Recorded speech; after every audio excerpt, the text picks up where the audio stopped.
Hello, namaste, welcome to everyone my YouTube channel.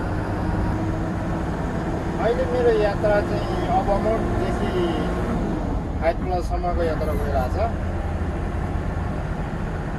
यो मैले तपाईँहरूलाई यो एकदमै बाटोको भ्यूज पनि कस्तो हुन्छ भनेर तपाईँलाई देखाउनु खोजेँ। तपाईँलाई के कस्तो लाग्छ कमेन्ट गर्नु चाहिँ नभुल्नु होला।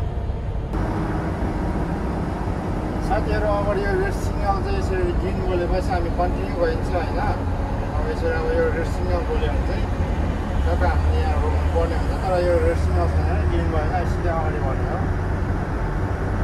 अहिले साँझपखको समय छ, त्यही भएर अलिक रोड बिजी हुन्छ। अब यहाँ चाहिँ प्रायः साँझपखतिर सबै मान्छेहरू निस्किया हुन्छ बाहिरतिर घुम्नको लागि, त्यही भएर अलिक रोड बिजी हुन्छ।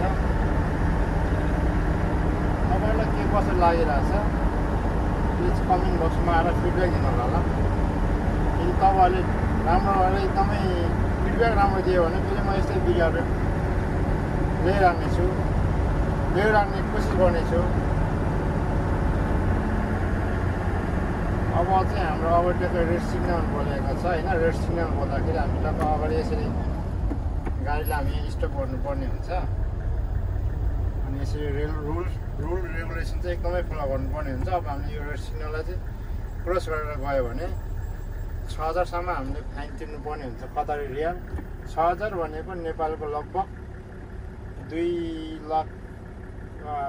2 लाखभन्दा पनि माथि नै जान्छ। कस्तो लाग्छ तपाईँहरूलाई कमेन्ट बक्समा आएर कमेन्ट छाडिदिनु होला। तपाईँहरूको एउटा कमेन्टले गर्दाखेरि हामीलाई यस्तै भिडियो बनाउने धेरै नै ऊर्जा र हौसला मिल्नेछ। के चाहिँ हेर्दै गर्नु होला, फेरि हामी अगाडिको भिडियोहरू पनि देखाउने तपाईँहरूले।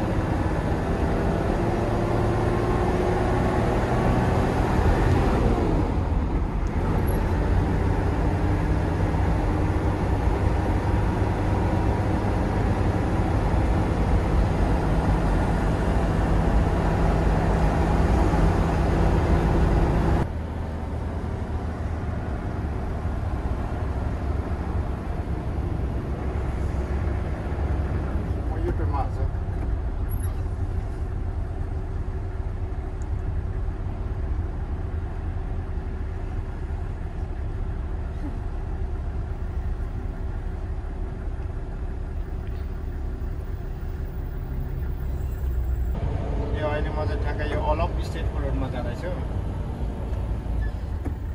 अब यहाँ एकदमै भिडभाड छ साँझपखको समय भएर। यहाँ ठुलो गाडीहरू चाहिँ यस टाइममा चाहिँ एलाउड छैन, सानो गाडी मात्रै हो र यो पब्लिक ट्रान्सपोर्टेसन बसहरू मात्रै चल्छ र सानो कारहरू पब्लिक गाडीहरू मात्रै धेरै भिड हुन्छ। कमर्सियल गाडीहरू अलिक धेरै कम्ती मात्रै हुन्छ।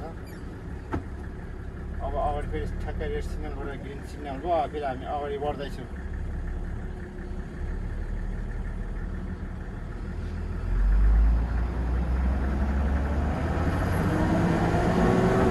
र साथीहरू तपाईँलाई के कस्तो लाग्यो मेरो भिडियो, कृपया फिडब्याकको लागि चाहिँ कमेन्ट बक्समा आएर कमेन्ट गरिदिनु होला भन्दै आजको हाम्रो मेरो भिडियो चाहिँ आजलाई एन्डिङ गर्न जाँदैछु। Thank you so much for watching video.